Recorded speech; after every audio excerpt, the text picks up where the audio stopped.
Bienvenue sur le podcast Tissé Serré. Tout le monde, votre animateur Jay Fournier. Merci énormément d'écouter le podcast. C'est très apprécié, vraiment. J'aime votre décision. Vos prises de décision sont vraiment bonnes. Aujourd'hui, podcast avec Maxime Gervais. Si tu connais pas Maxime Gervais, ça se pourrait, parce qu'il fait partie d'un groupe qui s'appelle Les Pic-Bois. C'était un groupe légendaire dans le milieu de l'humour.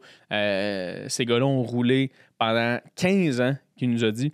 Ils ont commencé dans des genres de places comme le Doolies et ils ont fini à faire des shows une fois par mois dans le Théâtre Sainte-Catherine où ils remplissaient ça. En tout cas, c'était vraiment fou ce qu'ils faisaient. Et Max a fait aussi le personnage de Claude Crest qui a été reconnu durant la pandémie, tout ça. En tout cas, c'est vraiment quelqu'un de créatif, de le fun, de drôle. Fait que ça se pourrait que tu le connaisses pas, mais tu vas apprendre à le connaître dans le podcast et je te jure que tu vas adorer cette discussion-là. Vraiment, c'était vraiment beau, c'était vraiment le fun. Puis à la fin du podcast, il nous parle de sa rencontre avec Yvon Deschamps, qui est assez légendaire. Fait que je vous recommande de rester jusqu'à la fin du podcast. En commençant, tout le monde, rapidement, j'aimerais rappeler en fait que je suis au Terminal le 11 mars, le 12 avril et le 13 mai. Je fais mes spectacles solo. Là, je le sais qu'il y en a qui viennent sur le podcast et souvent, tu me connais en tant qu'intervieweur. Tu me connais, je pose des questions, je fais pas nécessairement beaucoup de jokes, mais moi, je fais des jokes, je suis un joker dans la vie, je fais des blagues. C'est mon métier. Fait que si t'es curieuse de voir ça, va sur le site du terminal comedyclub.ca et achète-toi des billets pour mon spectacle, Jay Fournier en spectacle. J'ai fait un show durant l'été passé. J'ai écrit ça dans la pandémie. J'adore ce show-là. Je trouve vraiment que c'est un bon show. Et j'aimerais beaucoup que vous veniez le voir parce que je vais le capter et je vais le mettre sur Internet. Fait que ça me prend du public, ça me prend des gens. Fait que je fais appel à vous, les gens qui écoutent Tissé Serré et qui apprécient ce que je fais. Si jamais tu veux voir ce que je fais sur scène, 11 mars, 12 avril et 13 mai au Terminal Comedy Club, viens voir ça. OK. Merci aux gens d'écouter sur n'importe quelle plateforme que tu sois sur YouTube ou toutes les plateformes d'audio possibles, Spotify, Apple Podcast, Google Podcast, peu importe. Merci d'écouter. Ce que je te demande, si jamais tu aimes le podcast, que tu veux que ça continue, laisse un like, laisse un partage, laisse un commentaire, 5 étoiles.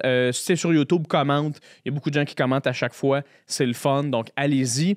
Là, j'ai mis tout récemment un podcast qui s'appelle Jay en famille. Jay en famille, ce que c'est que c'est moi qui reçois des collègues qui sont un peu plus que des collègues. C'est des amis, je les considère comme la famille. On jase, on a du fun, on trippe au bout. Et j'ai reçu mes amis Simon Boisvert, Charles Pellerin et Charles-Antoine Desgranges. Puis au début, je voulais laisser ça juste sur Patreon. J'ai un de mes amis qui m'a convaincu. Chris, donc ça gratuit aussi, après comme une couple de mois pour le monde, pour qu'ils voient à quel point c'est bon. Puis j'ai dit, ben OK, je vais essayer ça. Alors maintenant, l'épisode de Jay en famille, qui était censé être sur Patreon seulement, est rendu disponible gratuitement sur YouTube. Si tu veux l'écouter, c'est une discussion de 3 heures et c'est beaucoup, beaucoup, beaucoup, beaucoup de fou rire garanti. On a vraiment eu du fun et j'en ai d'autres qui s'en viennent. C'est sur Patreon. Pendant quelques mois. Fait que abonne-toi à mon Patreon si tu veux voir ça. Et abonne-toi aussi à mon Patreon pour avoir les invités de Tissé Serré d'avance. Ils sont tout le temps là, 2, 3, 4 semaines d'avance. Fait que abonne-toi. C'est 3 ou 5 $. Ça change souvent rien pour vous autres, vraiment. 3 $. Si tu peux te le permettre, vas-y. Ça l'aide le podcast. Ça me permet de continuer à le faire. Et ça me rend beaucoup aussi très, très, très, très heureux d'avoir quelque peu de vos dons. Si jamais tu ne peux pas le faire financièrement, encore une fois, merci d'écouter. Merci de cliquer. Merci d'être là. Semaine après semaine, je trippe complètement. Donc, merci beaucoup d'être là. Et sans plus attendre, je vous laisse tout le monde avec un podcast que j'ai trippé faire avec Maxime Gervais.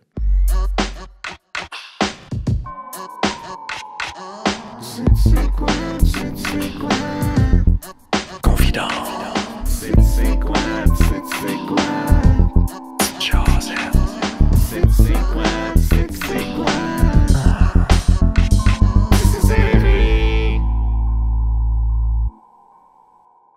Mais merci d'être là, mon gars. Ben, merci à toi de l'invitation. Ça fait tellement plaisir. T'es quelqu'un qui me fait très rire. J'aime beaucoup la personne que t'es. T'es fin, mais mon Dieu, c'est le fun.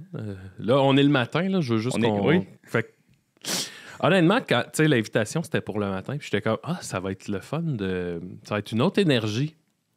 Veux-tu que je te dise de quoi? Ouais. Quand j'ai parce que moi, je me mets des plages horaires. C'est comme, OK, le podcast, tu sais, parce qu'il y a beaucoup de podcasts qui se fait au studio ici. Puis là, j'avais la plage horaire du matin. J'ai fait, tu sais, pour vrai, il y aura aucun de mes amis humoristes qui va venir. Puis là, je te l'ai demandé, puis j'ai donné les options à ta gérante. Puis elle m'est revenue pour 10 heures à matin. Puis j'étais comme, Colin! C'était la seule où j'étais libre pour vrai. Puis j'étais comme, j'avais. Mais honnêtement, tu sais, j'ai checké ta liste d'invités. Puis j'étais comme, hey, c'est des beaux noms. Puis il y a de quoi de flatteur. Je me disais, hey, tu sais, il me voit un peu comme je sais pas, un équivalent ou du moins. Ben oui. Puis là, j'étais comme, Chris, c'est le fun. Fait que je suis bien content d'être là. C'est cool. Mais non, mais pour vrai, je te vois comme un équivalent, mais je te vois comme quelqu'un d'intéressant à parler. Okay. Let's go. Let's go. Fait que merci d'être là. C'est vraiment merci, fin. Merci à toi. Ça fait plaisir. Moi, je t'ai comme connu plus. Parce que moi, je suis la génération, j'ai commencé à faire de l'humour en 2016. Ouais, OK. Puis je suis sorti de l'école de l'humour en 2016. Puis je t'ai comme connu plus quand j'ai parti ma soirée d'humour au West Shefford. Oui. Puis je pense, puis on commence raide là, le podcast quand même, là, mais je pense que c'est au West Shefford la première fois, ou une des premières fois que vous avez fait Le Magicien Pervers, le numéro. C'était une des premières fois, je me souviens, qui était en développement. Oui. Puis qu'on avait comme pas vraiment de fin au numéro, où il y en avait une, mais c'était pas le bon punch. Puis c'est en sortant que toi, tu nous as dit, hey, ben pourquoi? Oui, c'est vrai. Tu nous as dit, pourquoi il sortirait pas son permis de conduire de ses fesses? Oui. Puis là, on a fait comme... Ouais. Puis ça a été... Écoute, ce numéro-là, on l'a roulé partout, là, au grand malheur des gens. Tu peux-tu expliquer rapidement aux gens, mettons, qui connaissent pas Le Magicien Pervers, c'est quoi ce numéro-là? Le Magicien Pervers, c'est ça. C'est Danny Presto. C'est un magicien, mais qui vit très librement sa sexualité. Fait que, tu sais, lui, il dit qu'il s'en vient faire de la magie, mais finalement, il s'en vient plus... triper avec les gens, puis un peu déballer sa vie sexuelle comme ça, puis tu sais, lui, dans sa tête, tout le monde est dans ce mood-là. Ouais. Fait que c'est ça, là, toutes les occasions sont bonnes pour parler d'une belle érection ou... c'est ça, puis il y a un moment dans le numéro où je faisais monter Dom sa scène, puis là, on faisait des tours de magie, puis c'est ça, je lui demandais son permis de conduire, puis à la fin, c'était ça, là, le punch, c'était que... Je pense que je sortais de ses fesses. Ouais, lui, il se sortait de ses fesses. Je pense qu'il y avait un moment dans le numéro au début où mettons, tu trouvais son permis de conduire. Puis à un moment donné, vous en parliez plus. Ouais. C'était comme. C'est ça, il revenait à la fin. Ouais, c'est ça. Hey, c'est mon permis de conduire. Moi, ce numéro-là, tu vois, ce qui me reste, c'est qu'à un moment donné, là, Danny, je finis évidemment en bedaine. Puis là, lui, dans sa tête, c'est un party, là, tu sais. Fait que là, il y avait Common Feel the Noise qui partait. J'allais dans la foule, danser avec le monde. J'enlevais ma ceinture. Je demandais à quelqu'un de me fouetter avec. À la fin, je me mettais autour du cou, puis je demandais à quelqu'un de me promener comme un chien.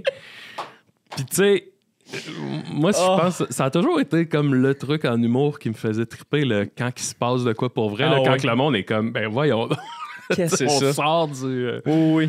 Moi, je me souviens à ce moment-là, puis je me rappelle au West Shefford, pour les gens qui venaient, nous, on a comme changé le stage à plusieurs endroits. Mm-hmm. Puis à ce moment-là, il était comme en à côté avant, de la porte, à côté de la porte d'entrée. On se souvient. Puis t'as juste toi, un moment donné, qui est rendu, j'ai juste l'image de toi qui est à genoux en chess avec une ceinture, puis un gars du public qui Ouais. Puis juste comme voir l'autre bar, parce qu'il n'y avait pas de rideau, nous autres, dans nos fenêtres, qui donnait sur Mont-Royal. Ouais. Puis voir du monde passer, en avant, puis me dire, Chris, faudrait pas que quelqu'un fasse juste regarder dans le bar. Qu'est-ce qui se passe en ce moment? Qu'est-ce qui se passe là? On a tellement eu du fun avec ça, là. Mais ça, c'est vraiment... C'est vraiment le type d'humour qui me fait pleurer de rire. Là. C'est niaiseux parce que, on dirait qu'il n'y a pas grand monde qui décide de se laisser aller et de faire... De se péter un trip de même, de dire « Hey, fuck it, on se met en chess, il me promène, ça va loin en asti, là. » Ouais. T'as-tu tout le temps... Dans vos têtes, ça a tout le temps été, mettons, depuis que t'es jeune, de moi, c'est ça qui me fait pleurer de rire, c'est sûr que je fais ça dans la vie. Ouais. Ça a été... je pense que sans le vouloir... Puis je veux pas dire que c'est mes parents, mais tu sais, chez nous, on dirait qu'on a grandi avec Plume la Traverse, un Jean Leloup. Ça a tout le temps été chez nous. Je me souviens... je vais toujours me souvenir, secondaire 1, on devait être en 97, la première fois que j'ai vu South Park. Okay. À l'époque, c'était pas encore en français, là, c'était en anglais à Global. C'était l'épisode du Pink Eye. C'était un spécial Halloween où tout le monde devient un zombie. Puis là, ça se coupe à coups de chaîne, ça. Mais tu sais, c'était des cartoons. Puis je me souviens de l'impact de ça que ça a eu. Je comprenais rien de ce qui se passait. Je parlais pas vraiment anglais, là. J'ai 12 ans, mais j'étais comme... Aïe, tout ça me parle, là. Puis je me souviens d'être chez nous, puis là, c'était les débuts d'Internet. Puis je fouillais sur South Park, trouver c'est quoi le nom des personnages, qu'est-ce que... Ça m'a tellement marqué, puis... Je pense que ce style-là, South Park, s'est mêlé à, tu sais, Dom puis moi, on avait un amour, mettons, pour François Pérusse. Tu sais, La Petite Vie, ça a tellement marqué tout le monde de notre âge. Fait que tout ça s'est mêlé, puis ça a donné, c'est ça justement, là, mettons, La Presqu'île Jazz ou Le Magicien Pervers, des gros personnages comme, je sais pas comment dire, là, mais de chez nous, mais avec un côté des rap qui a pas de bon sens. Là, ça a tout le temps été ça, tu sais. Puis... C'est ça, on a grandi, nous autres, dans la attitude era de la lutte. Là, Stone Cold Steve. C'était une époque, là, la fin des années 90, où... aujourd'hui, ça a tout mal vieilli. Là, mais cette énergie-là, je suis encore bien amoureux de ça. Ouais, il y a un petit quelque chose aussi. C'est ça, fin années 90, début 2000, où il y a comme... l'Internet qui arrivait, des séries de télé-réalité qui arrivaient, c'était peu pété. On dirait que c'est ça qui fonctionnait aussi. Je sais pas pourquoi je pense à ça en ce moment, mais les télé-réalités, genre, le gars, c'est un cowboy, puis il y a comme 25 filles qui veulent sortir avec. Tu sais, des séries de même, c'est pété. T'as-tu l'impression, on dirait que les balises du bon goût avaient pas encore été mises, puis que là, c'était comme... over the top, là, c'était comme si ça va trop loin, ça ira trop loin, puis coudonc, on réparera après, mais tu sais, ça faisait du contenu que ça avait pas de bon sens. Oui, puis je me souviens même qu'il y avait, tu sais, aujourd'hui ça n'existe plus, mais il y avait des chaînes télé où c'était va pas là après telle heure. Oui. Ça existait, tu sais.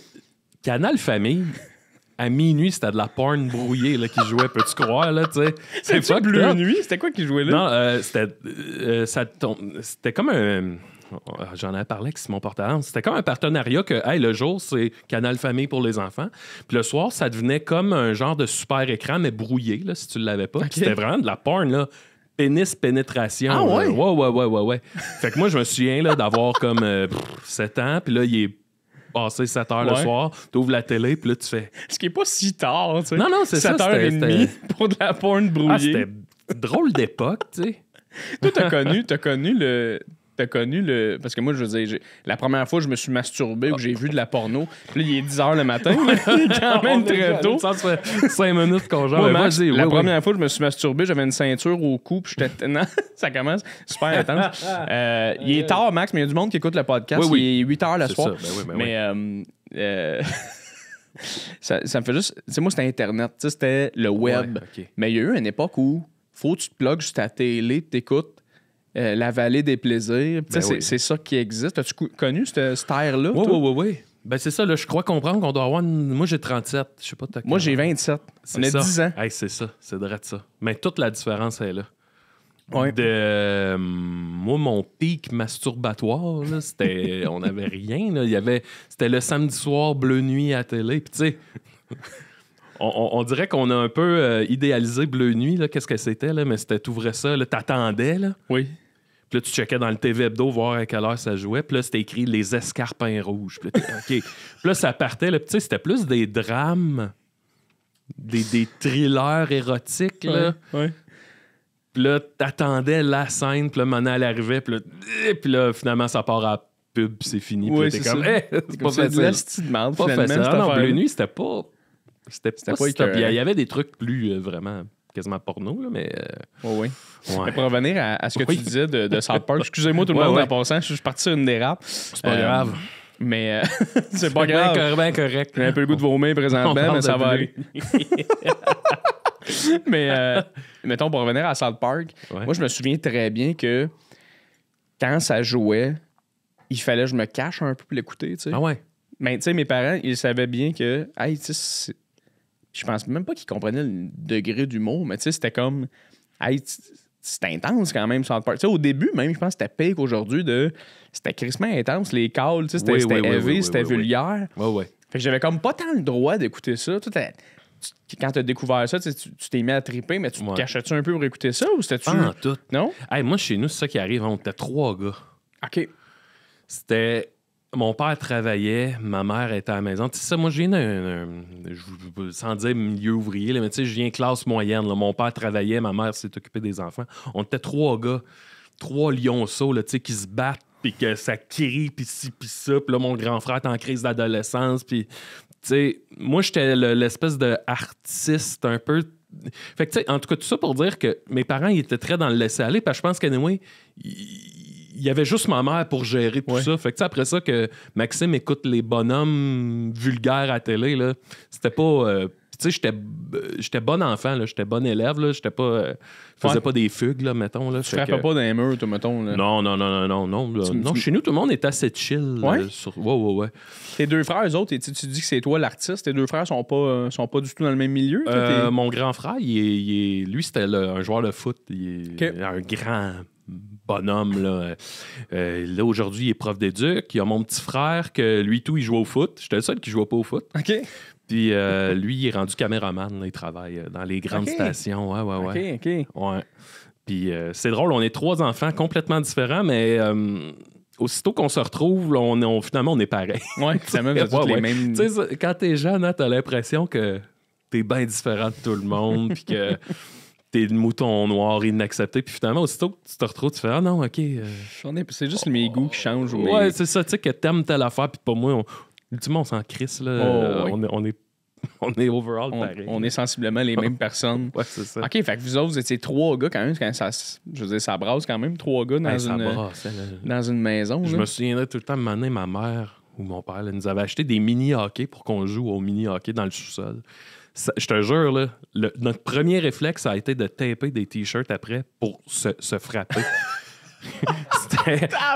C'était tout le temps jusqu'à temps, le jeu de jusqu'à temps qu'il y en ait un qui pleure. Puis c'était ça, là.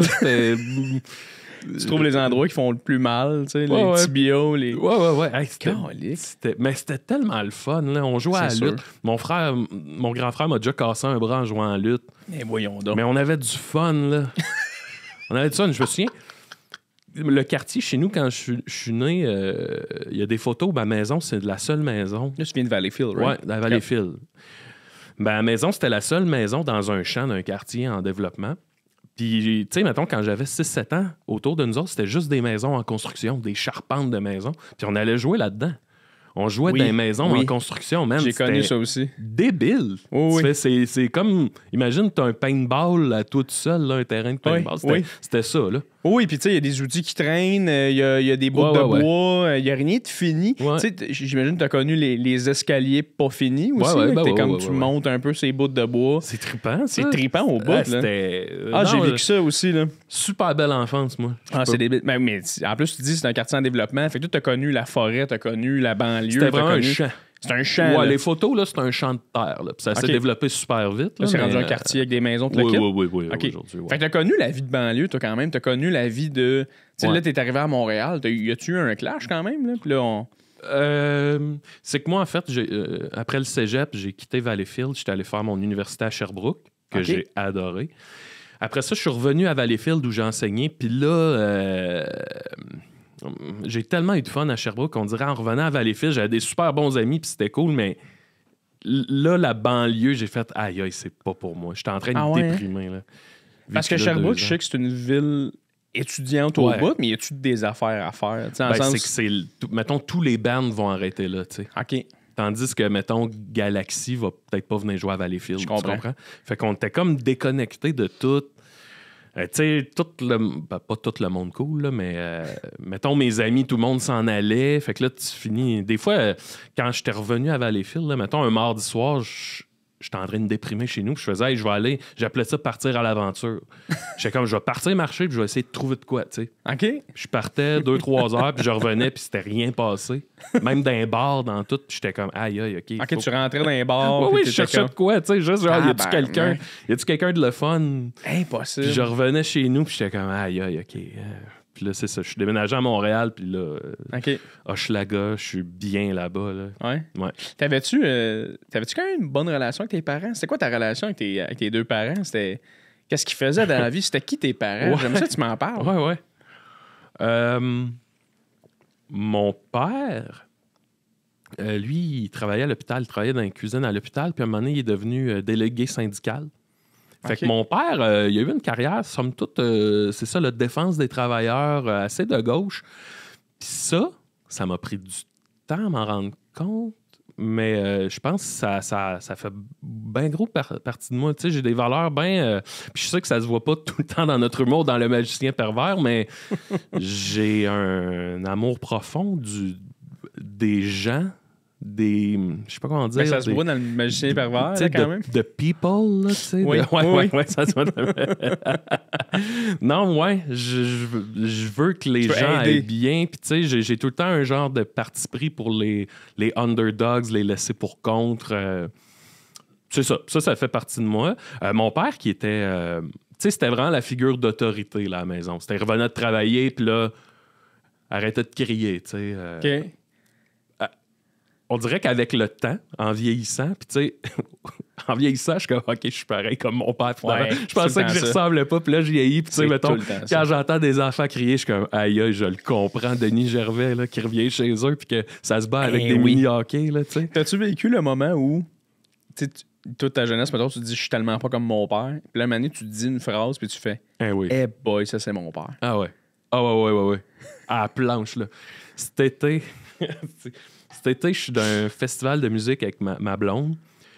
On est devant un kiosque de poutine patate, là, blablabla. Puis là, il y a un line-up là, incroyable de monde. Puis là, les poutines, tu sais, tout le monde achète des poutines. Puis là, moi, j'étais avec ma blonde, je regarde le kiosque, puis je fais, hey, il en sort de la patate, hein?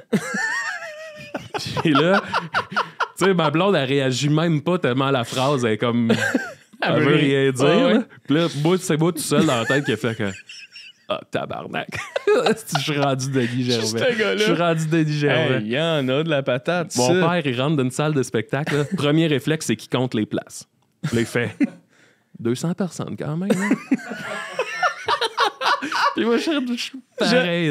J'aime tellement ces messieurs-là ou ce monde-là en général. Tu sais, juste l'espèce de comprendre son environnement. Je sais pas, ils ont dit qu'il y a quelque chose de crème. Ouais. Puis mon père, il a bâti la maison chez nous. Tu sais, il sait tout. Ça me fait capoter. Il sait tout faire, là.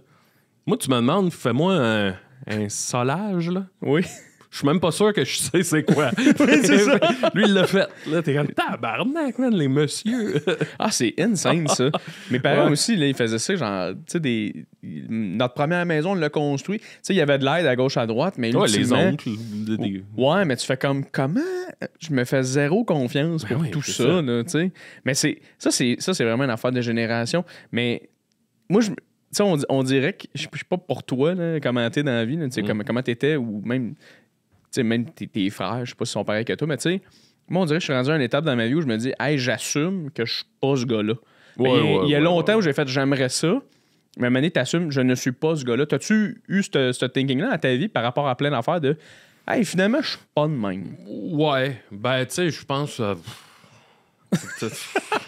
Non, mais c'est peut-être tu sais, le classique là, que tu pognes 30 ans, puis là, tes amis ont des maisons puis des enfants, puis là, toi, tu fais hey, moi, je suis en train, je vis pas encore tout à fait de l'humour. Moi, je suis en chess dans un bar avec une. Ouais, c'est ça, là, tu sais. Puis il y a cette espèce de. C'est même pas une claque, là, c'est plus une réalisation. Ouais. Puis à un moment donné, je l'ai juste. That's it. Ouais. Ouais. Non, ça n'a pas été tough, mettons. Non. Parce que moi, je l'ai trouvé tough, on dirait, de. Chris, ok, t'as peu, là. Je suis un peu en arrière, là, tu sais. Ouais. C'est le moment où tu commences à vivre de. Tu sais, moi, rapidement après ça, les Pic-Bois, ça a donné que je pouvais en vivre. Puis là, tu fais, hey, c'est. C'est un peu fucked up, mais j'en vis, puis je suis heureux, puis ça va bien, puis tu sais. Ouais. Puis peut-être le fait d'être. J'étais dans un groupe aussi, ça aide. T'es pas tout seul. Plusieurs, tu rames ensemble. C'est ça. Ben ça, allons-y, embarquons dans le sujet, parce que c'est une affaire qui m'intéresse beaucoup de justement. Là, toi, tu pars en enseignement à Sherbrooke.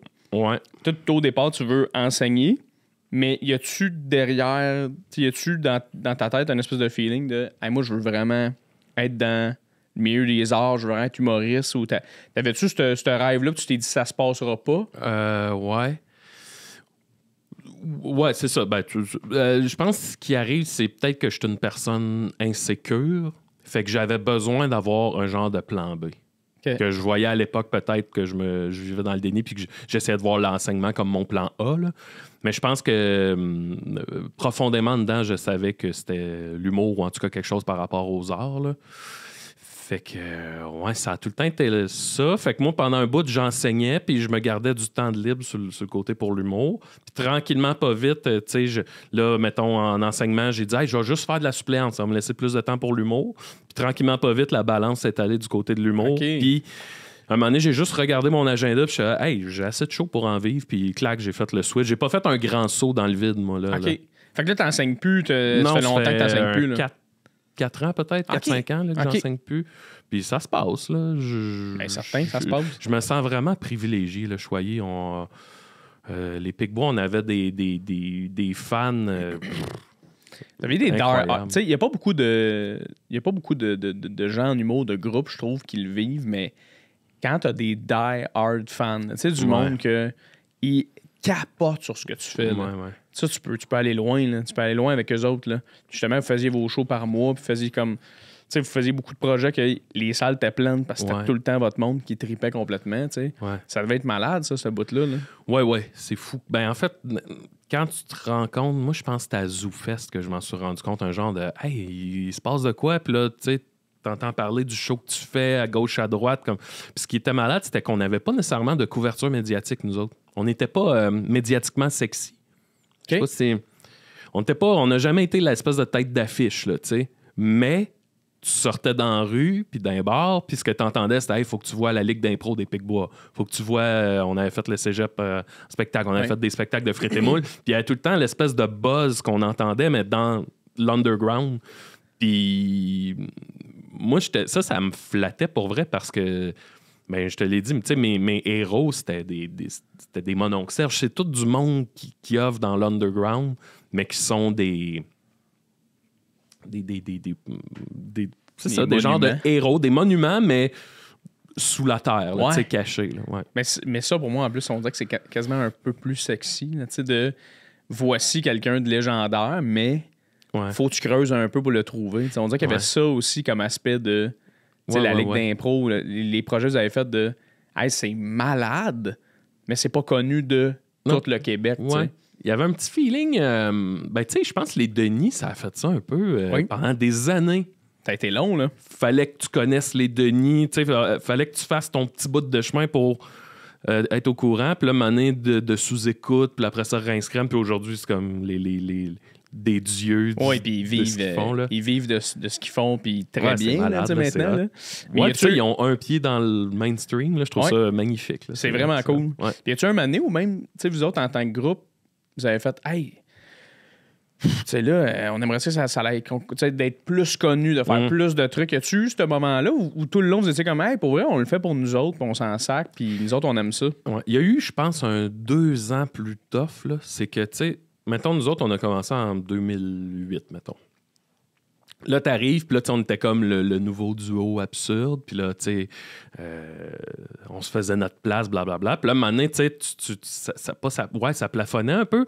Puis là, arrive une nouvelle batch. Là. Moi, je me souviens quand est arrivé, tu sais, je vais appeler ça la nouvelle génération, mais tu sais, les Phil Roy, Mariana, Rosa, là, ça passait, là, à côté de nous autres, puis tu fais, tabarnak! Puis moi, ça, je trouvais ça décourageant. Pas de « Hey, je veux être à leur place », là, mais juste de... Tu te rends compte que, hey, je pense que si ça avait eu à monter vite de même, ça serait déjà arrivé. Là, puis là c'est pas arrivé. Fait que qu'est-ce que tu fais? Okay. T'es là, puis dans ton petit bateau, là, puis tu rames, puis t'es comme, bon, ben, manquez pas de notre spectacle. Là. Mais finalement, c'est ça. Je pense qu'en continuant à bûcher... Puis à un moment donné, tu fais « Hey, je suis quand même bien ici, là, tu sais. » Ah, puis vous êtes très respecté de tout le milieu, de tous ces gens-là, Madza, tout ça, tu sais, toutes les personnes que c'est allé vraiment vite. Ouais. Vous autres, vous avez quand même tout le temps une place de c'est hilarant, pété, malade, ce que vous faites, là, tu sais. Ouais. Je saurais pas l'expliquer, mais c'était... Mais c'est un phénomène, ce que vous avez créé, dans le sens où... Non, mais c'est vrai, dans le sens où, tu sais, c'est vraiment... dur, je pense aussi, puis tu parlais tantôt de quand on a commencé à en vivre, puis ce que je me disais, c'est dur aussi vivre de l'humour en partant, mais c'est dur vivre de l'humour où faut que tu te sépares des cachets moindres. Ouais. Ça a dû être tough pour vous autres d'aller dans un bar où la loge, c'est un frigo de bière, puis vous êtes payé 25$, puis vous splittez ça à la gang ou même pas. Comment ça fonctionnait, tu sais? Ben, mettons, tu vas faire un 15 à Drummond là, pour 125$. Puis là, tu te sépares à 2, moins le gaz, tu reviens à peu près sur un 50$. Puis là, t'arrêtes de manger un hamburger, là, puis tu reviens c'est à 30$, puis c'est ça, là. Ouais, non, c'était... Où, je me souviens... Le fameux Saint-Cyboire, là, où nous autres, c'est là qu'on a commencé, puis on se changeait dans les toilettes sur le bord de la ruelle. Puis, tu sais, il y avait tout le temps une espèce... Je pense pas que c'était de la pisse, mais le plancher était toujours mouillé. Mouillé collant. Ouais, puis nous autres, mettons, on faisait l'après-ski jazz, là. Fait que là, faut que t'enlèves tes souliers, puis là, tu sais, tout pogné, mettre une botte de ski, puis... Ah, mon Dieu! On s'était tout le temps, là. C'était tout le temps dégoulinant de... Ah! Ça doit être tough quand même, tu sais. Il va y avoir des shows malades, que c'était le fun. Il va y avoir des shows tough aussi. Tu sais, quand un show tough, il faut t'enlèves tes bottes de ski. Là. Ah ouais, ben ouais. Tu es fatigué en esti, ça là. Ouais, enlever une perruque, là. Quand tu viens de te planter, mettons. Oui. Puis là, il y a Guillaume Wagner dans la loge. Là, t'es comme, bon, je vais serrer ma perruque. Guillaume qui s'en vient comme parler d'enjeux sociétal. Puis toi, t'es comme, ça. Ah, mais... Hey, je vais enlever mon maquillage. Oui, c'est ça. Je vais aller me démaquiller. Non, ouais. T'as-tu le... C'est quoi ton souvenir de... Genre, votre pire show ever là, que vous avez vécu, que t'es comme... Si j'avais pu disparaître, je l'aurais fait, là. Ben, c'est qu'il y en avait des... Il y en avait des très toughs, mais qu'on revenait en riant. Oui. Puis il y en a eu des très toughs qu'on revenait... que ça avait fait mal. Oui? C'était plus un silence. Là. Je me souviens d'une fois, on monte à Saint-Jérôme, puis... Ça part bien. Oh mon Dieu. Hey, le filet. On arrive à Saint-Jérôme, puis là, fouille-moi, il y avait eu soit un quiproquo où on n'avait pas compris, mais on arrive, le show est déjà commencé, puis on est en retard. Je me souviens pas pourquoi. Puis là, on arrive, puis c'était d'une genre de... Nous autres, on pensait qu'on s'en allait d'un bar, puis finalement, c'était dans une genre de cage au sport. Là. Mais tu sais, le monde est en train de manger du poulet.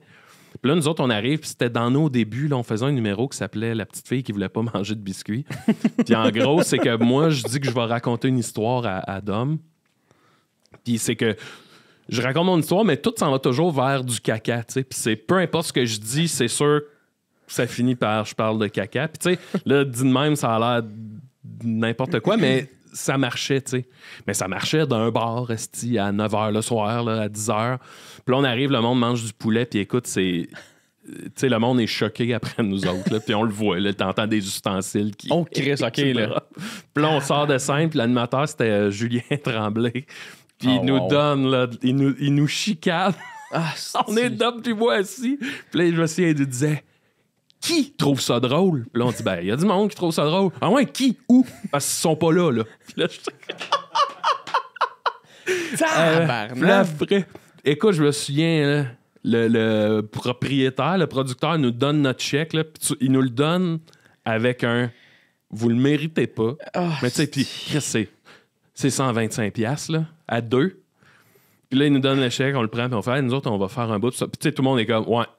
Puis là, on est dans... Je me souviens, là, on est dans le char, tu repars, le soleil n'est même pas encore couché. Puis là, un genre de... la ride était tough, là. Ah oui, puis ton but à toi, c'est vraiment juste de faire triper le monde. Ouais. Mais là, t'as l'impression d'avoir dérangé. Là. Ouais, puis ça a été... le milieu a tellement changé, là. Tu sais, je parle comme si j'ai commencé à faire de l'humour en 81, là, mais... dans les... Ça a commencé en quelle année, mettons? 2007. OK. Ouais. Tu sais, quand on est arrivé, c'était la vieille garde. Appelons ça AC/DC Budweiser, là. Nous autres, on arrive là-dedans.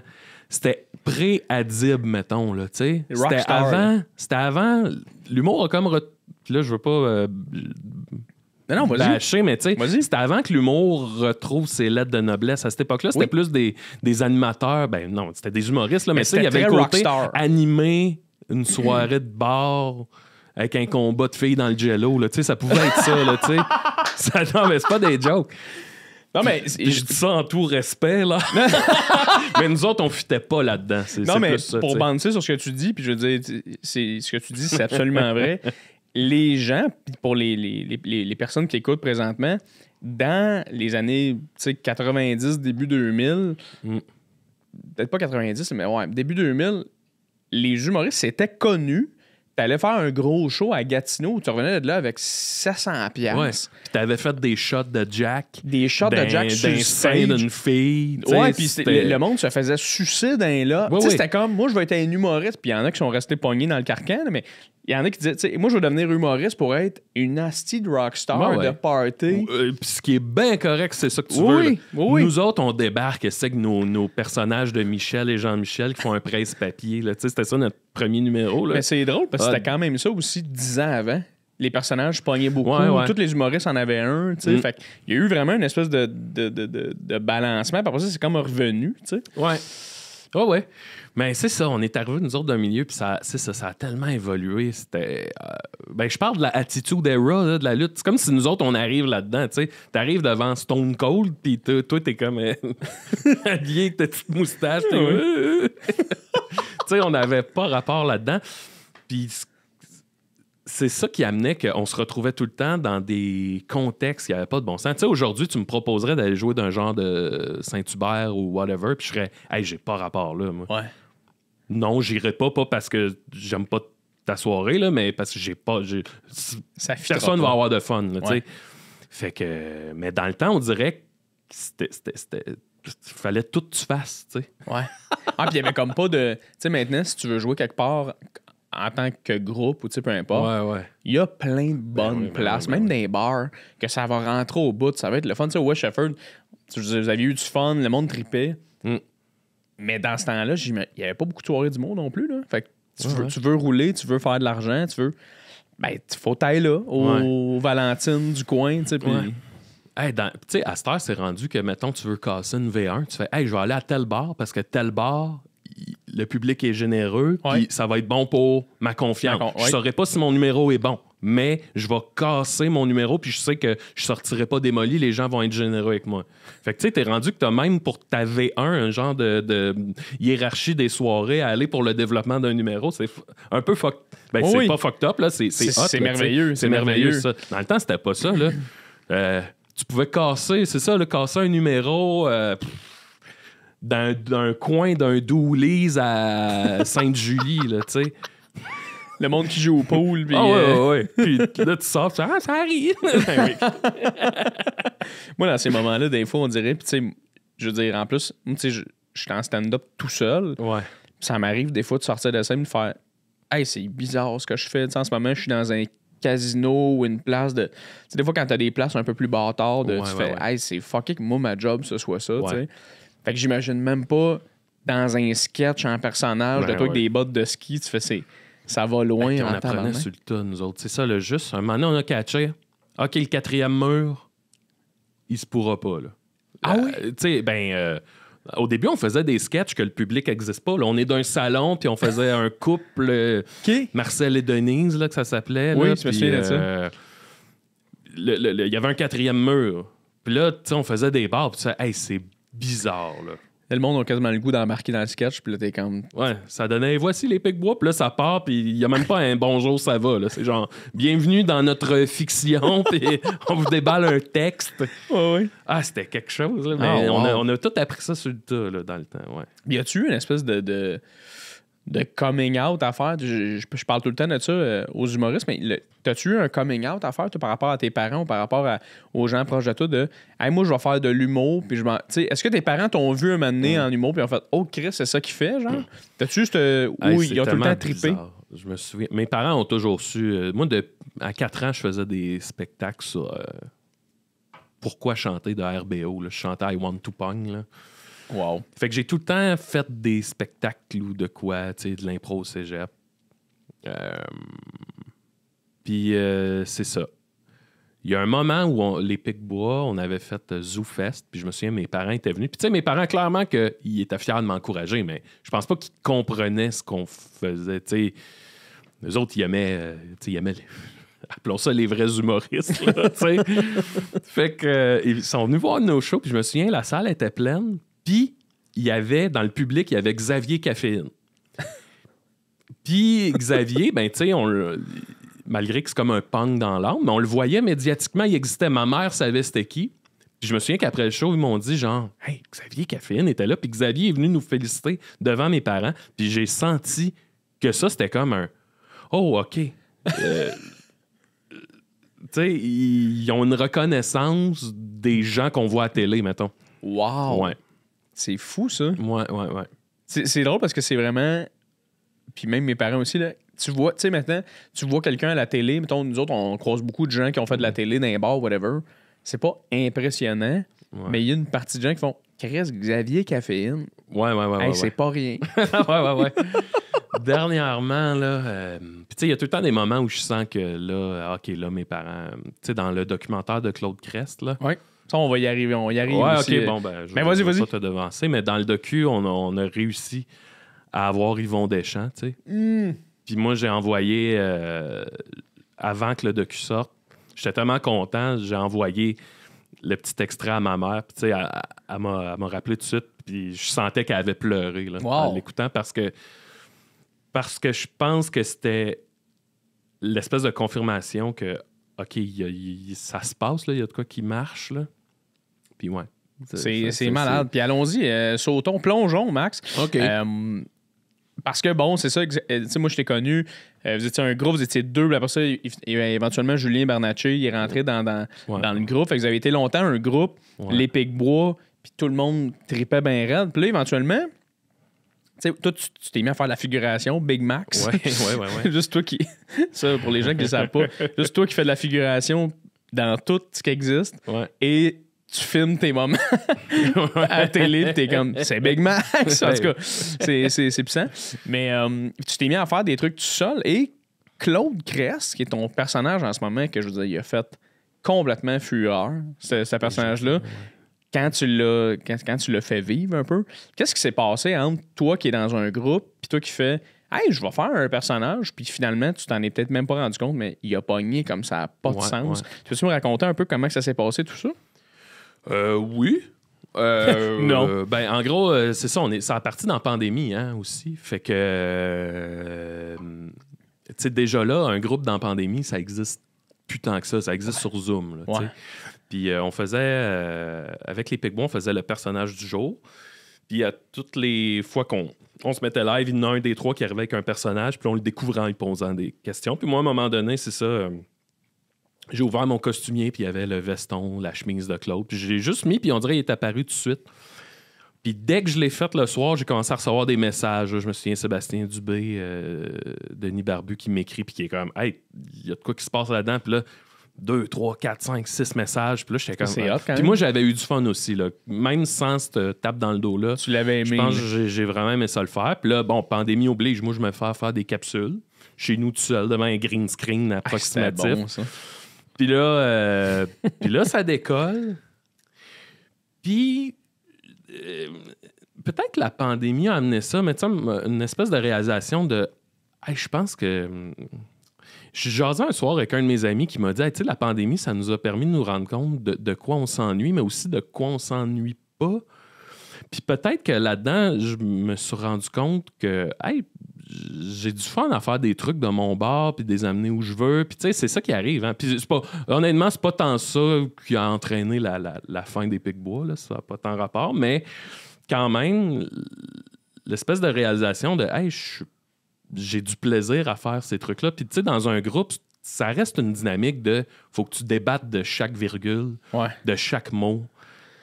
Tes trois cerveaux, là. Ouais. Puis tu sais, puis ça va dans tous les sens, là, mais tu proposes une idée ou un autre propose une idée, puis là, soit que toi, tu l'aimes pas ou eux autres, ils aiment moins ton idée, mais là, tu dis, ben, on va l'essayer, mais tu sais, t'essaies une idée que les autres trippent moins. Ça demande énormément de travail puis de communication, puis c'est long, puis c'est tough. Puis à un moment donné, peut-être que ça épuise, tu sais, tu fais, hey, j'ai juste une idée, je peux-tu la faire? Ouais. Tu sais, là, sans passer par le groupe, tu sais. Mais on s'est toujours laissé une belle liberté là-dedans quand même. Puis tu sais, les gars n'ont jamais été jaloux de Claude Crest. Dom, entre autres, m'appelait. À toute fois que je faisais de quoi en Claude, il m'appelait pour me dire qu'il était fier puis me féliciter. Mais tu sais, c'est ça. Je pense qu'éventuellement, ce qui arrive, c'est... On dirait que moi, l'image que j'ai dans la tête, c'est... Mettons des astronautes qui partent de la Terre. Là. Au début, tu t'en vas dans le même sens. Tu as l'impression. Puis là, des 10 ans plus tard, 15 ans plus tard, ben finalement, il y avait une différence de 0,001 degré, mais qui fait que tu es rendu sur à deux places différentes. Puis l'espèce de compromis d'idées, il devient tellement tough. Là, parce que tu fais « Ah, mais c'est pas là que je veux aller. » Ouais. L'autre fait « Non, mais moi, c'est là que je veux aller. » Puis là, en plus, on était 3. Ça devenait, comme tu dis, quand tu écris des numéros, quand tu écris des jokes, c'est facile de dire, gars, je ne pas sur l'idée, mais je peux t'aider quand même à trouver des jokes. Mais là, de faire, hey, c'est une idée où implique des costumes, implique des lieux, implique des vidéos, implique. Là, si tu ne pas tant que ça, ouais, c'est ça. Tu t'enlignes dans un. C'est d'apprendre un texte, là, tu sais. Oui, c'est ça. C'est beaucoup de temps, beaucoup de travail où tu fais, hey, moi, personnellement, je fais ce métier-là parce que je trippe. Puis là, en ce moment, ouais, tu sais, juste, mettons, là, toi, t'écris un texte, tu veux l'apprendre, là, tu l'apprends chez vous, là. Ouais. En groupe, faut que tu settes une répète, tu sais, ça a l'air niaiseux, là, mais imagine, là. OK, ben venez chez nous à 11h30, on va répéter pendant 1 heure, tu sais. Tout ça devient compliqué, là, c'est rough. Puis, c'est drôle parce que j'ai jamais à date, j'ai pas tant parlé de la fin des Pic-Bois publiquement. Puis, moi, ma raison, c'est que c'est tough à expliquer. Tu sais, même là, je te parle des difficultés du groupe. C'est pas tant pour ça que ça a fini. C'est, mettons un divorce, là. Ouais. Si tu commences à essayer de l'expliquer avec, ben... Elle a dit ça un moment Elle a dit ça un moment donné, puis elle a pas lavé la serviette que j'avais prise, puis elle était choquée parce que j'ai brisé une tasse. Plus t'en parles, plus t'es comme... c'est pas ça, style. Ouais. C'est ça, c'est n'importe quoi, là, on s'en calisse. Ouais. Fait que c'est un peu ça, tu sais, c'est tough de mettre le doigt là-dessus. C'est juste ça, tu sais, je pense, c'est plate, mais la raison, c'est juste, ça marchait plus. Oui, mais c'est normal. C'est comme tous les groupes de musique ever, le cœur est plus là comme qu'il l'était, puis c'est normal. Ça fait combien de temps que vous étiez ensemble? 12 ans? 13 ans? Plus que mettons, tu sais, Dom puis moi, on s'est connus au secondaire. Là, oui, c'est ça. Mais ouais, mettons, les Pic-Bois, on parle d'un probablement 15 ans. Ouais. C'est ça, 15 ans. À un moment donné, vous l'avez pas fait, là. Dans le sens où vous l'avez fait en tabarouette, là. Ouais. Fait qu'à un moment donné, c'est cool aussi de voir que, tu sais, là, toi, t'as fait un personnage qui te fait vibrer comme le début des Pic-Bois te faisait vibrer dans le temps. Ouais. Puis t'as retrouvé ça, puis ça marche, mon gars. Tu sais, comme... Ah, ben, ouais, ça marche. Non, mais vraiment, tu sais, moi, quand j'ai vu Claude Crest, quand tu faisais tes vidéos, écoute, je les ai regardées en boucle et en boucle, les vidéos, là, parce que t'es fucking bon. Puis j'invite vraiment tout le monde qui écoute présentement à retourner sur la page à Maxime Gervais, puis écouter ces vidéos-là. C'est tout sur YouTube. C'est sur YouTube, Claude Crest. On va mettre même le lien. Là. Même le docu il est rendu dispo. Le docu est rendu disponible. Il est disponible très cool. Ouais.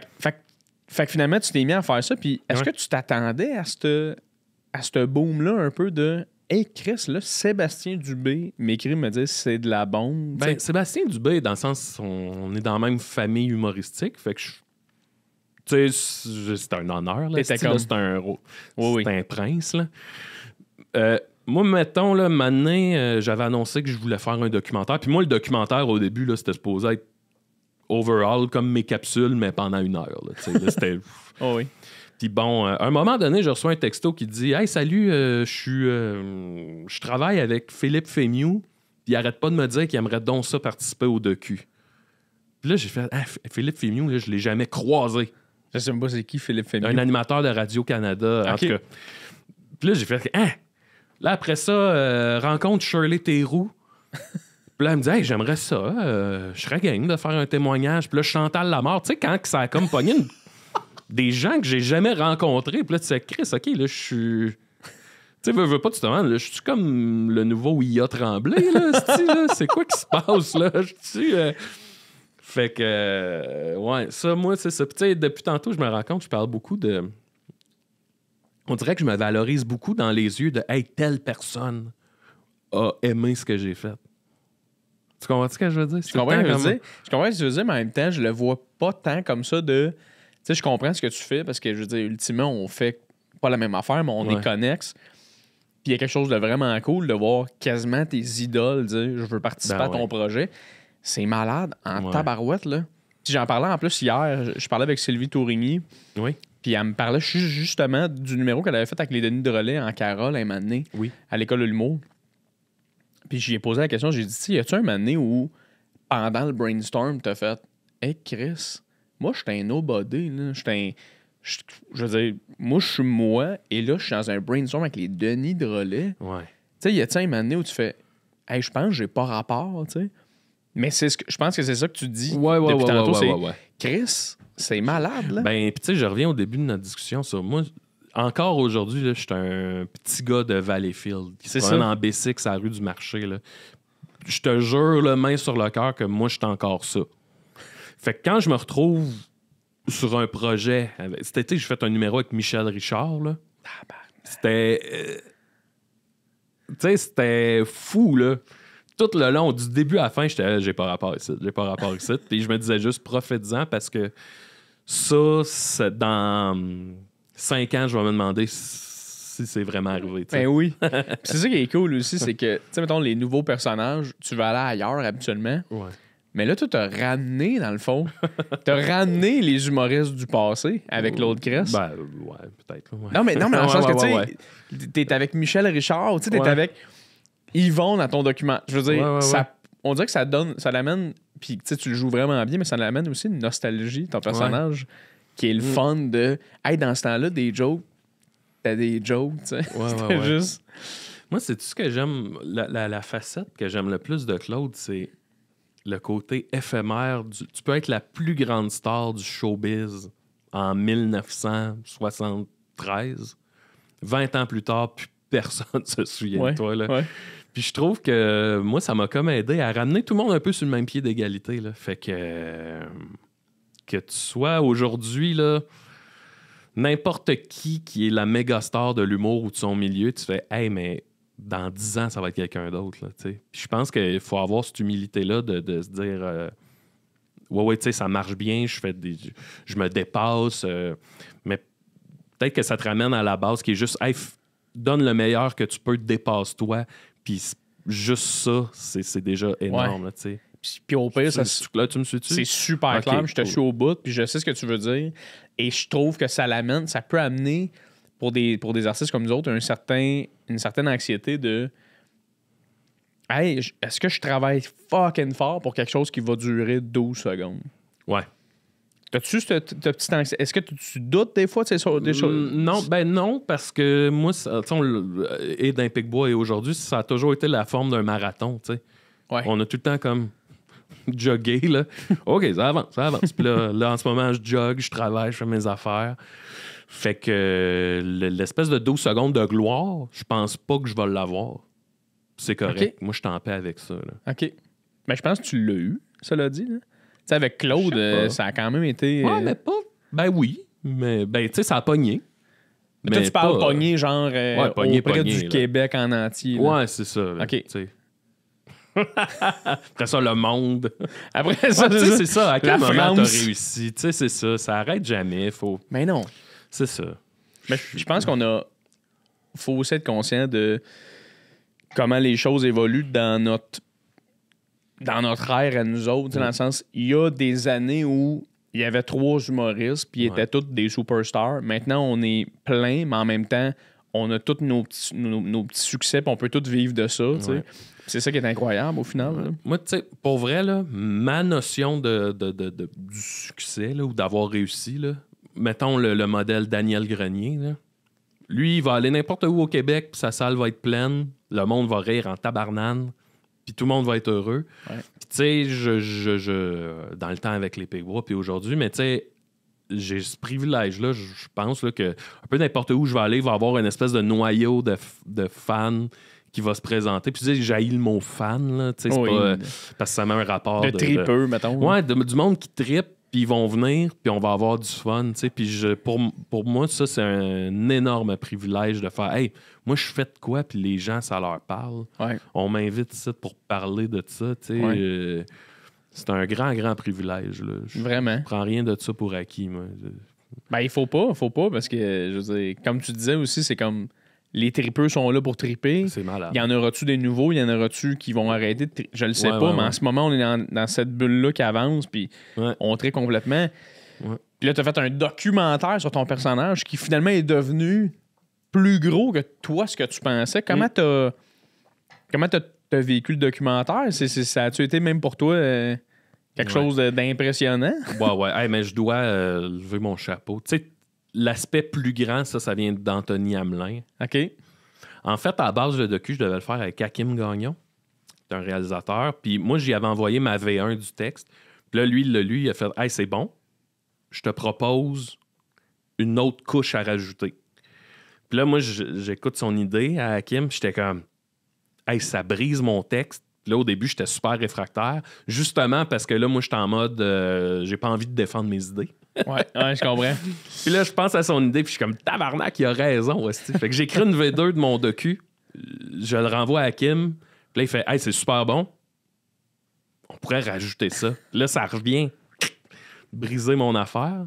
Puis là, je suis comme Ah, Chris, t'as raison. J'ai réécrit une V3, puis après ça, Hakim, lui, finalement, pour ses raisons, il a quitté le projet. Puis là, avec Anthony Hamelin, qui c'est comme le trooper qu'il fallait. Là. Lui, il filme, il fait le son, il fait l'éclairage. On était deux, là, ultimement. Two-man army. Là. C'était fou, mais c'était le fun. Moi, pour avoir fait des tournages à plus grand déploiement, là, moi, le minimum, là, ça, j'aime ça. Puis Anto, c'est ça, il prend son temps, puis il va placer sa shot.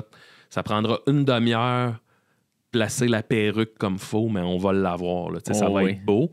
Puis je pense que si le docu sort aussi bien, c'est parce que lui, il a pris son temps. Parce que moi, j'aurais tourné la shot est bonne. Ouais, c'est ça. Hey, on l'a, là. On l'a, c'est drôle, là. C'est ça. Non, mais c'est le temps important d'avoir quelqu'un. Il y a quelqu'un. une lumière en arrière là, qui fait un flicker. Ouais, là. c'est ça.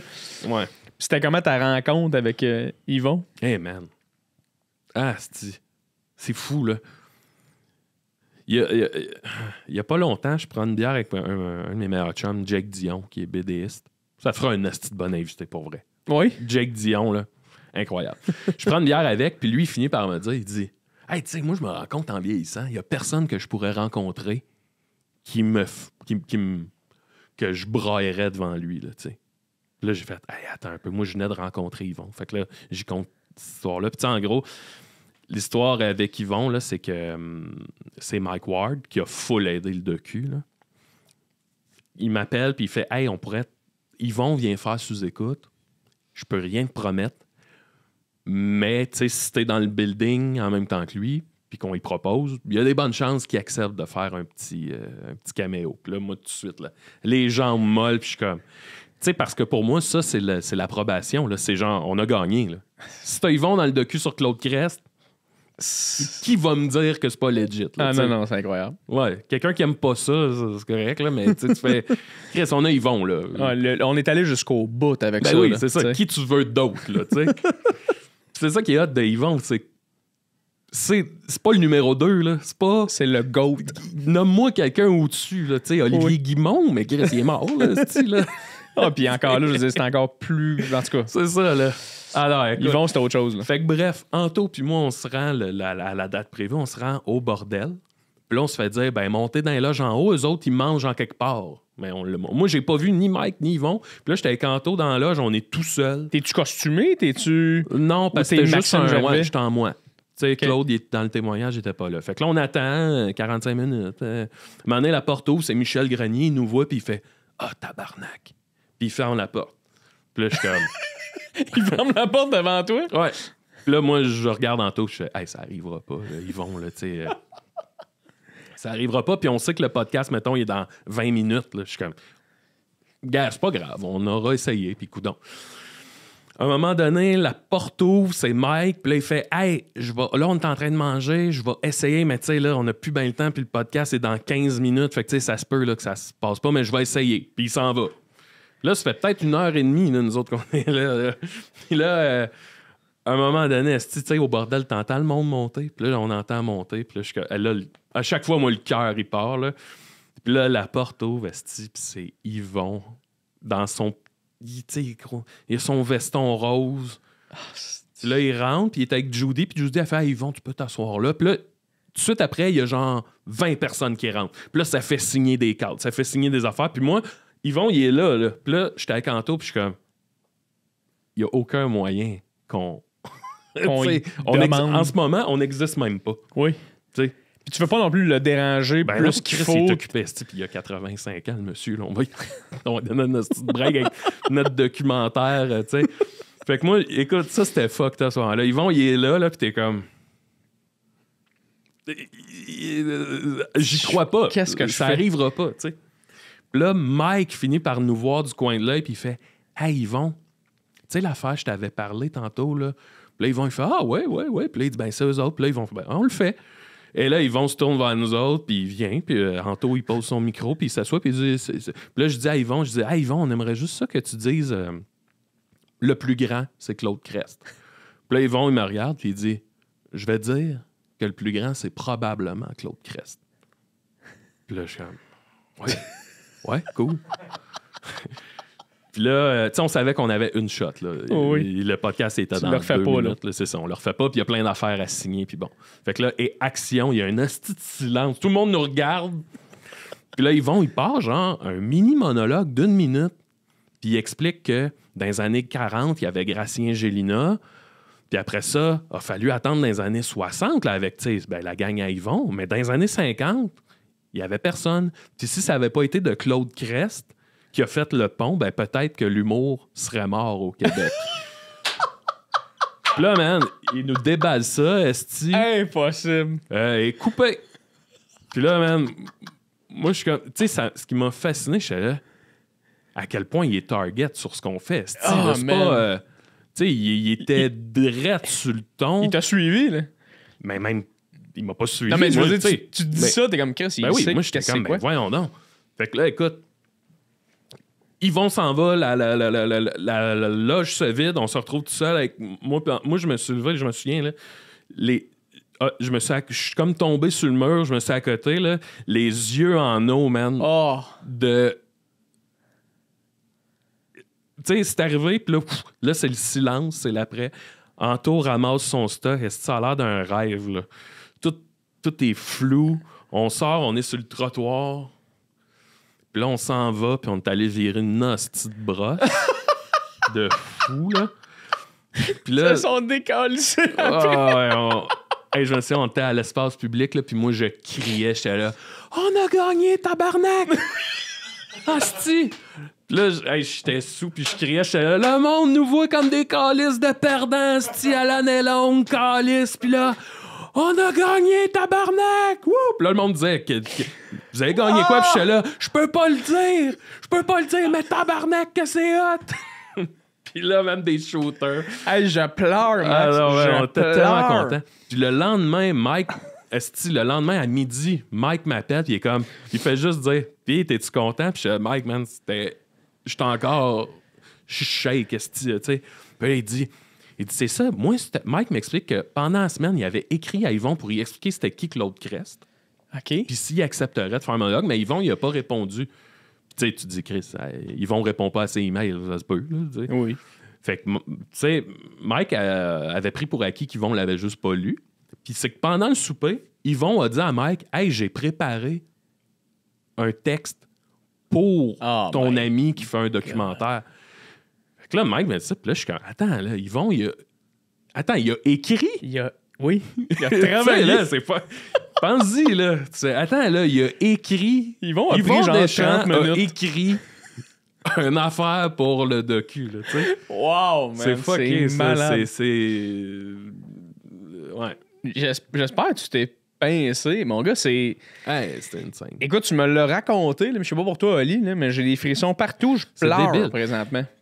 Hey, moi, là, je te ramène à l'espace, j'étais avec mon ami Jake Dion qui me dit il y a personne que je vais rencontrer. J'ai raconté cette histoire-là comme je t'avais conté là, man. Il avait les yeux en eau, puis il fait comme tabarnak. Oh mon Mais Dieu. c'est ça, t'as beau dire, puis tu sais, Yvon, là, il joue pas la carte de la superstar, là. Il dit lui-même, il aime pas la gloire, il aime pas tant ça, là, qu'on le considère comme un héros, puis le numéro 1. Tu sais, tout ce que je viens de dire, il haïrait ça, là.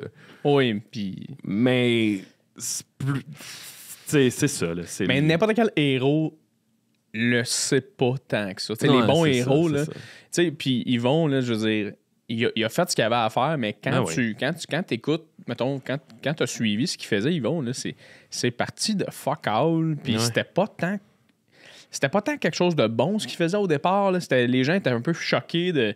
Voyons, toi, t'es Chris, de quoi tu parles, les femmes de... Mais tu sais, tout avait comme un deuxième. C'est le premier qui faisait du stand-up, dans le fond, tu sais. Puis en tout cas, mais c'est incroyable. Ouais. Fait moi, que j'en écoutais, moi, du Yvon Deschamps. Quand ado, là, j'achetais les CD d'Yvon Deschamps puis les cassettes. Puis j'écoutais ses monologues, le bonheur, les unions que ça donne, quoi d'autre, Petit Jésus, tu sais, ouais. C'est ça. Au même titre que j'écoutais du François Pérusse, là, j'écoutais ça. Mais c'est incroyable, honnêtement, que tu aies poussé ça jusque-là. Ben, pousser ça, tu sais, mettons pour Yvon, il faut que je donne le mérite à Mike, là, tu sais. C'est incroyable. Là. Mike, il a tellement nourri Claude Crest. Quand il y a un avant et un après à quand je t'avais faire sous-écoute ou quand je t'avais parce que faire... tu t'es mis à faire des podcasts en Claude Crest aussi. Ça. Quand je t'avais faire aussi Thomas Levac là, en oui. Claude, ça l'a explosé. C'est comme devenu un peu la Bible, la base de ça, c'est Claude Crest. Si tu veux savoir c'est quand il est né ou le premier show qu'il a fait, le nom de sa femme, tout est là. T'sais. Puis toi, quand t'allais faire ces podcasts-là, tu te prépares-tu des histoires, des anecdotes ou t'improvises?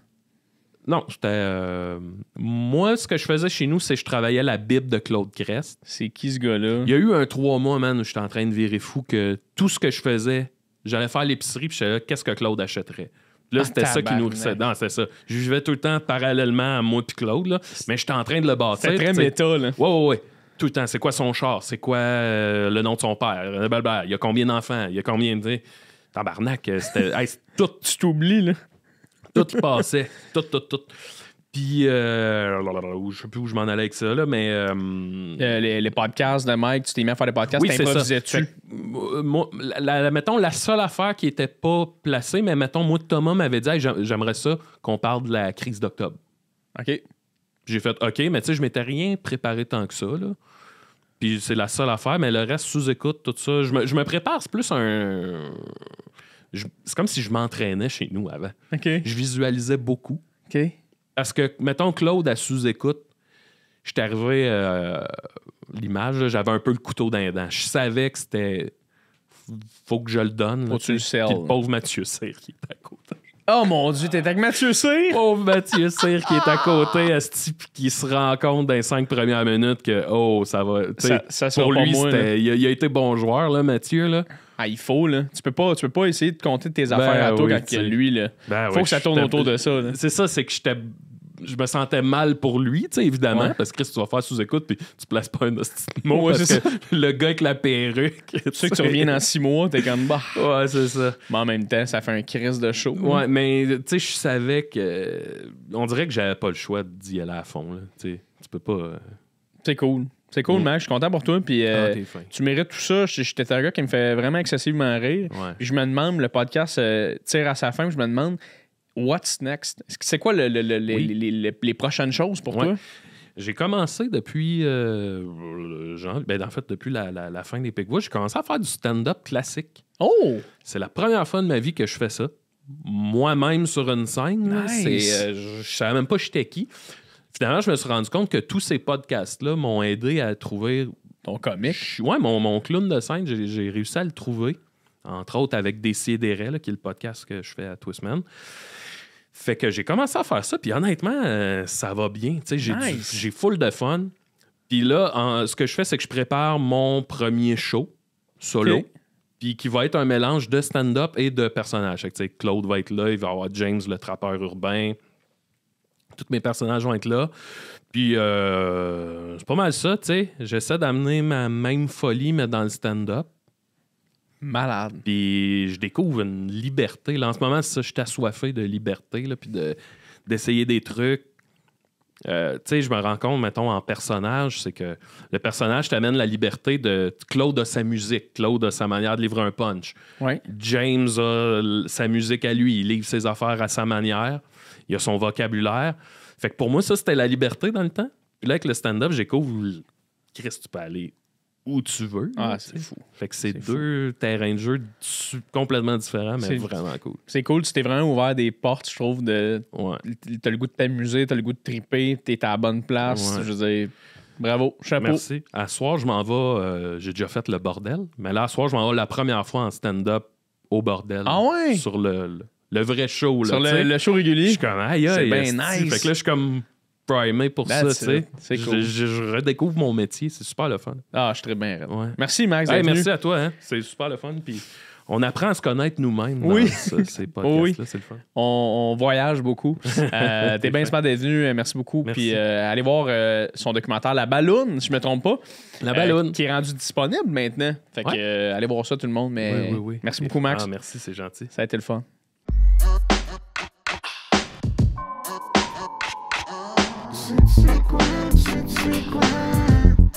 Confident. C'est quoi? Joseph. C'est quoi?